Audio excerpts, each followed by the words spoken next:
সেই গণঅভ্যুত্থানের একজন সম্মুখ সারির যোদ্ধা এই ঢাকা বিশ্ববিদ্যালয়ে কিভাবে ঢাকা বিশ্ববিদ্যালয় সংলগ্ন এরিয়াতে সন্ত্রাসীদের ছুরিকাঘাতে কিভাবে নির্মমভাবে হত্যাকাণ্ডের শিকার হয়েছে। বিগত 15 বছরে আমরা দেখেছি ঢাকা বিশ্ববিদ্যালয় কিংবা তার সংশ্লিষ্ট এরিয়াতে ঢাকা বিশ্ববিদ্যালয়ের কোনো শিক্ষার্থীদেরকে হত্যাকাণ্ডের শিকার হতে হয়নি। কিন্তু আমরা দেখলাম যে নিরাপদ ক্যাম্পাস বিনির্মাণের লক্ষ্যে আমরা দীর্ঘদিন ধরে আন্দোলন সংগ্রাম করেছিলাম।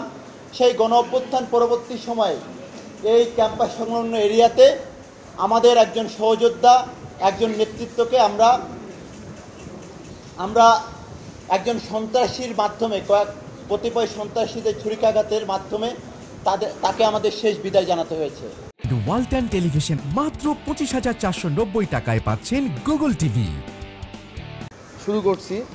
আপনারা সকলেই জানেন যে বিগত 13 মে দিবাগত রাতে সোহরাওয়ার্দী উদ্যানস্থ ঢাকা বিশ্ববিদ্যালয় ক্যাম্পাসের প্রবেশদ্বারে সন্ত্রাসীদের নির্মমভাবে ছুরিকাঘাত করে হত্যা করে 24শে জুলাই আন্দোলনের সম্মুখ সারির নেতা, ঢাকা বিশ্ববিদ্যালয়ের শিক্ষা ও গবেষণা ইনস্টিটিউটের 2018-19 সেশনের মেধাবী শিক্ষার্থী ও বাংলাদেশ জাতীয়তাবাদী ছাত্রদল স্যার এব রহমান হলের সাহিত্য প্রকাশনা সম্পাদক SM শাহরিয়ার আলম সাম্যকে দুঃখজনকভাবে শহীদ সাম্য হত্যাকাণ্ডের প্রেক্ষিতে পুলিশ প্রশাসনের তাৎক্ষণিক প্রতিক্রিয়া ছিল অত্যন্ত হতাশাজনক। ক্রাইম সিনের জায়গাটি ভোর পর্যন্ত অরক্ষিত রাখা, রমনা কালী মন্দির, বাংলা একাডেমি ও তার আশেপাশের কোনো সিসিটিভি ফুটেজ না পাওয়ার মতন অস্বাভাবিক বিষয়াবলী ঘটনাটিকে আরও সন্দেহজনক করে তোলে। পরবর্তীকালে অনলাইনে প্রকাশিত এক প্রত্যক্ষদর্শী ব্যক্তির ভাষ্যমতে শহীদ সাম্যকে যে সময় ছুরিকাঘাত করা হয় সে সময় ঘটনাস্থলে কতিপয় পুলিশ সদস্যের উপস্থিতি ছিল, কিন্তু শহীদ সাম্যকে ছুরিকাঘাতের পরে ঘটনাস্থলে জড়ো হওয়া বিক্ষুব্ধ জনতা খুনিদেরকে আটকে রেখে উক্ত পুলিশ সদস্যদের কাছে সাহায্য চাইতে গেলে তারা তা না করে বরং খুনিদেরকে ছেড়ে দিতে উৎসাহিত করেন। এখন পর্যন্ত সেখানে উপস্থিত পুলিশ সদস্যরা কেন বা কাদের অনুরোধে আসামিদের ছেড়ে দিয়েছিল তার কোনো সদুত্তর প্রশাসনের পক্ষ থেকে পাওয়া যায়নি। অতঃপর শহীদ সাম্য হত্যাকাণ্ডের তদন্ত কার্যেও আমরা প্রচণ্ড ধীরতা লক্ষ্য করেছি। প্রায় 13 দিন পর ঢাকা মেট্রোপলিটন পুলিশ ডিএমপি কমিশনের নেতৃত্বে একটি সংবাদ সম্মেলনের মাধ্যমে যে তথ্য উপস্থাপন করা হয় তাও ছিল অত্যন্ত অস্পষ্ট ও বিভ্রান্তিকর। সেই সংবাদ সম্মেলনে উপস্থিত তথ্য অনুযায়ী শহীদ সাম্যকে হত্যা করা হয় হত্যাকারীদের হাতে থাকা একটি ছোট্ট ট্রেজার গানকে কেন্দ্র করে।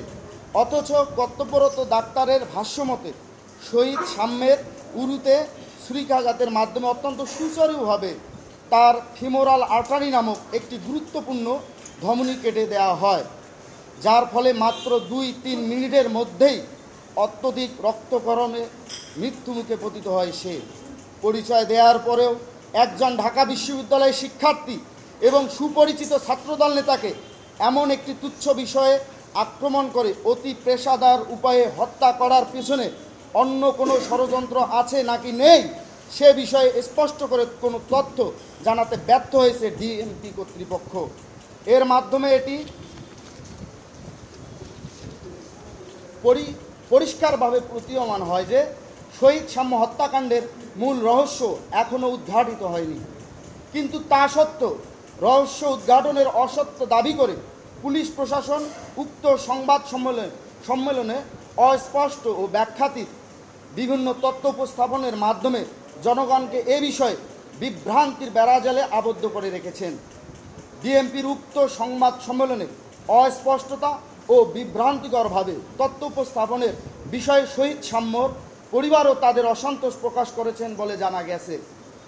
প্রত্যক্ষদর্শীদের বয়ানে আরও জানা যায় যে এখনও সোহরাওয়ার্দী উদ্যানের মাদকের সিন্ডিকেটটির নিয়ন্ত্রণকারীদের সাথে ছাত্রলীগের পলাতক সন্ত্রাসীদের ঘনিষ্ঠ যোগাযোগ রয়েছে এবং রাতের আধারে ছাত্রলীগের সন্ত্রাসীদের নিরাপদ আড্ডাস্থলে পরিণত হয়েছে সোহরাওয়ার্দী উদ্যান।